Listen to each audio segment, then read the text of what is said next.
Welcome back ख़वातीन और हज़रात। आज हमने आपको एक और नन्हे मेहमान से बुलाना है, लेकिन इन्होंने अपने छोटे से कदमों से बहुत बड़ा काम कर लिया है और दुनिया को बदलने का हौसला भी दिया है। और जब ये छोटे कदम चलते हैं ना तो तब ही तारीख बनती है।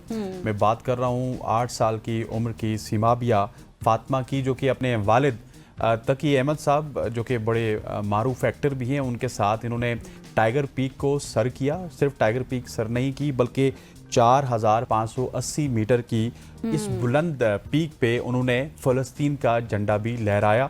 लेकिन इसमें मुझे सिमाबिया को भी दाद देनी होगी, साथ तकी साहब को भी दाद देनी होगी कि तकी साहब ने बहुत बड़ा दिल किया सिमाबिया को साथ लेके गए, और सिमाबिया ने बहुत हिम्मत दिखाई और इतनी बुलंद चोटी पे जाके इनकी जो वीडियो थी वो काफ़ी ज़्यादा वायरल हुई, जिसमें वो फ़लस्तीन का झंडा भी लहरा रहे हैं। लेकिन इनसे इनकी जर्नी के हवाले से भी हम जरूर जर्नी के हवाले से पूछेंगे। लेकिन इसके साथ आपको मैं ये भी बता दूं, जो टाइगर पीक है ना, उसको मिनी K2 ऑफ पाकिस्तान भी कहा जाता है, जो कि कागान वैली में है। और इसके साथ साथ तकी साहब जो हमारे साथ मौजूद है, उनका हाल ही में अभी भी एक ड्रामा चल रहा है शेर, जो कि बहुत फेमस है, आपने देखा होगा, उनमें इनका क्या रोल है। तो तकी साहब, so much for your time. और सिमाबिया, आपका भी बहुत शुक्रिया। सबसे पहले तो मुझे तकी साहब आप ही ये बताएं कि कैसे, किस चीज़ ने आपको इंस्पायर किया कि आप अपनी फिर बेटी के साथ वो चलें। एक एक्स्ट्रा ऑर्डिनरी चीज़ हो जाती है कि क्या इंस्पिरेशन थी आपकी कि आप टाइगर पीक को आपने सर किया?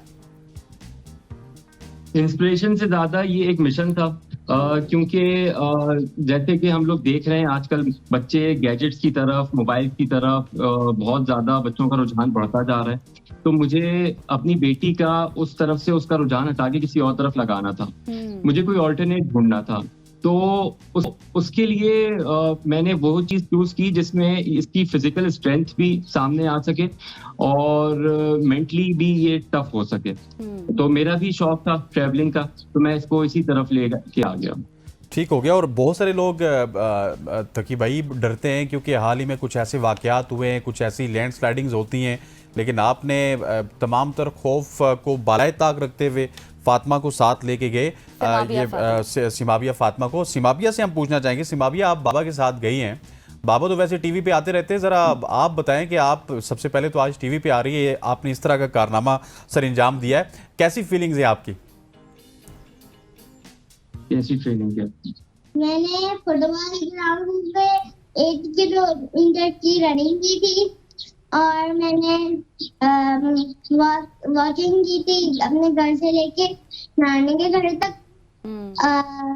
10 किलोमीटर। और मैंने डंबल उठा के सिटअप्स करी थी और मैंने डेली एक्सरसाइजेस करती मैं। सही हो गया। कभी अगर ग्राउंड के चक्कर नहीं लगाते थे तो फिर हम एक्सरसाइज कर लेते थे। अच्छा, सही। मतलब ये है कि सिमाबिया ने अच्छे से ट्रेनिंग भी की है। तकी साहब, मुझे ये बताएं कि किस तरह के आपने चैलेंजेस फेस किए जब आप इस चोटी को सर कर रहे थे सिमाबिया के साथ? ज़ाहिर मुश्किलात तो होती हैं। देखिए, सबसे पहली मुश्किल तो एक अपने आप को समझाना होता है कि जो भी अपने डर हो दिमाग से, वो डर निकालने होते हैं। उसके बाद फिर अपनी फैमिली, वो उनको समझाना एक टास्क है।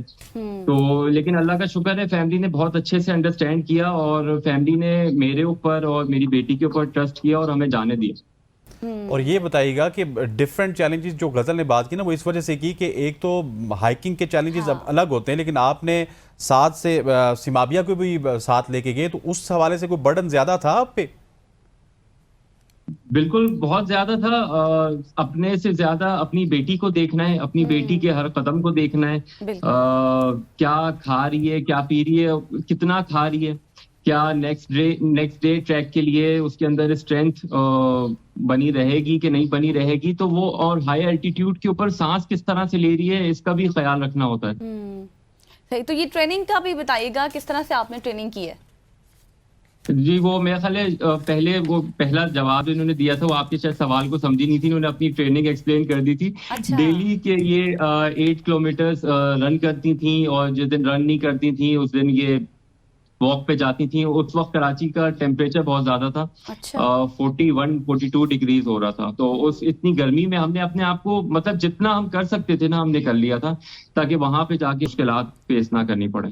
ज़बरदस्त हो गया। और तकी भाई मुझे ये बताइएगा कि इस तरह की एक्टिविटीज़, क्योंकि आपने पहले सवाल के जवाब में कहा था कि आप बेसिकली मिशन है सिमाबिया को गैजेट से बाहर निकालना चाहते हैं, इसको दुनिया घुमाना है। सो इस तरह की एक्टिविटीज़ से बच्चों को मोटिवेशन भी मिलती है और उनके लिए ये सबक आमोज भी होती हैं। तो आप भी यही सोच रहे हैं कि इसी वजह से आप इनको साथ लेके गए? जी, सबसे बड़ा सबक ये होता है, क्योंकि ट्रैक के ऊपर हम मिनिमम सामान लेके जाते हैं, बहुत ही ज्यादा, जो मतलब ऐसी जरूरत की चीजें कि जिसके अलावा आप शायद सरवाइव ही ना कर सकें। इतनी मतलब अगर आप जो कपड़े पहन के गए हैं, सर्दी लगती रहेगी तो उसके ऊपर लेयर्स आप लेते रहेंगे, और अगर सर्दी नहीं लगेगी तो वही लेयर्स उतारेंगे और उसी में जाएंगे और उसी में वापस आ जाएंगे। तो बच्चों को सबसे ज्यादा एहसास इस चीज का होता है कि जो बेसिक नीड्स होती हैं इस दुनिया में जिंदा रहने के लिए, वो बच्चों को पता चल जाती हैं कि जिंदा रहने के लिए किन चीजों की जरूरत है और क्या फालतू चीजें हम अपने ऊपर थोपे हुए होते हैं और अपने घर में जमा किए हुए होते हैं। हमारे वार्डरोब में जो कपड़े होते हैं, बहुत सारे कपड़े हम यूज भी नहीं कर रहे होते, बस आगे से वाले यूज कर रहे होते हैं, पीछे वाले जो होते हैं वो हमें पता भी नहीं होता। तो बेसिक नीड्स जो होती हैं, बच्चों को वो एहसास हो जाता है कि किन चीजों की जरूरत है, पानी कितना पीना है, कितना नहीं पीना। तो काफी मेंटली बहुत ज्यादा ग्रूम्ड हो जाते हैं बच्चे। बिल्कुल, आपने ठीक कहा, और ये एक बहुत बड़ा मैसेज है वालिदैन के लिए भी, बच्चों के लिए भी, क्योंकि अभी हम अपनी सोसाइटी को देखें, अपने माशरे को देखें तो बहुत सी नेगेटिविटी फैल चुकी है और बहुत ज़्यादा रुझान जो है वो सोशल मीडिया की अनयूजुअल एक्टिविटीज़ में लग गया है लोगों का। मुझे ये बताएं कि अब टाइगर पीक के बाद आपकी क्या नेक्स्ट क्या है, कि आप इस सफ़र को इसी तरह से जारी और सारी रखेंगे, क्योंकि ये आपके बता रहे हैं जिस तरह से अकॉर्डिंग टू यू ये एक्सपीरियंस तो आपका अच्छा गया है। टाइगर पीक के अलावा भी हमारे क्योंकि ये 4500 मीटर पे थी, अब इनकी जिद है कि अब ये 5000 मीटर पे जाना है, जरा सा ऊपर करना है। मैं कह रहा था कि जरा इसी लेवल की कोई और माउंटेन्स हम लोग एक्सप्लोर कर रहे हैं, लेकिन ये चाह रही है कि अब जरा हम लेवल को थोड़ा अप करें और 5000 पे लेके जाएं। That's very great. और आखिर में मुझे ये बताइएगा तकी साहब कि आपकी जो वीडियो वायरल हुई थी वो थी फ़लस्तीन के झंडे में। सो बहुत सारे लोग पीक पे जाते हैं, उनको ये ख्याल नहीं आता। सो आपको ये ख्याल कैसे आया और फ़लस्तीन के साथ आपने एक बड़े मुनफरिद अंदाज में इजहार यकजहती की? इसका जवाब मेरे ख्याल ये दें तो ज्यादा बेहतर है। जी सिमाबिया। मैंने एक्सपीडिशन किया, मैं इसको डेडिकेट करना चाहती हूँ पैलेस्टाइन के बच्चों के लिए, और हमें चाहिए कि हम पैलेस्टाइन की आवाज उठाते रहें। जी तकी भाई क्या कह रही हैं, थोड़ा सा हमें समझाएं तो सही। ये कह रही हैं कि ये अपनी एक्सपीडिशन को डेडिकेट करना चाहेंगी पैलेस्टाइन के बच्चों के लिए, और ये हम काफी थोड़े दिनों के बाद ना हम भूल जाते हैं। तो हमारा मकसद ये है कि हम किसी ना किसी तरह से इस कॉज के लिए आवाज उठाते रहें। जबरदस्त। सही। तो आखिर में मुझे बताइएगा आप क्या मैसेज देना चाहेंगे उन तमाम वालिदैन को, उन तमाम बच्चों को जो इस वक्त, जैसे मैंने पहले भी कहा था कि, या फिर वालिदैन को भी जो सिर्फ अपने बच्चों को ये कहते हैं कि सिर्फ पढ़ाई करें, तालीम तक ही महदूद रखते हैं? देखिए, वालिदैन अपनी जान छुड़ाना चाह रहे हैं, मुझे ऐसा लग रहा है। वो दूसरी चीजों में ज्यादा फोकस है, जैसे कि अब सबके माइंड में ये आ गया कि हम बहुत ज्यादा पैसे कमाएंगे, उन पैसों से फिर अपने बच्चों को चीजें लेके देंगे तो हमारा बच्चा इस दौर में खुश रह सकेगा। लेकिन ऐसा है नहीं। बच्चे को जो बेसिक चीज चाहिए वो आपका टाइम चाहिए। सबसे पहले तो आपको उसको अपना टाइम देना पड़ेगा। आप लोग कहते हैं हमारे पास टाइम नहीं है, लेकिन आपको वो टाइम किसी भी तरह से वो निकालना होगा, वरना आपका बच्चा किस किस रास्ते पे जा सकता है वो आप खुद देख रहे हैं। बिल्कुल ऐसी है। तकी साहब, thank you so much for joining us. आप हमारे साथ आए और यकीनी तौर पे आपने सुबह की सोच को 4 चांद लगाए। सिमाबिया, बहुत शुक्रिया। ख़वातीन और हज़रात, यहाँ पे वक्त हो जाता है एक शॉर्ट सी कमर्शियल ब्रेक का। ब्रेक लेते हैं, वापस आते हैं। Stay with us.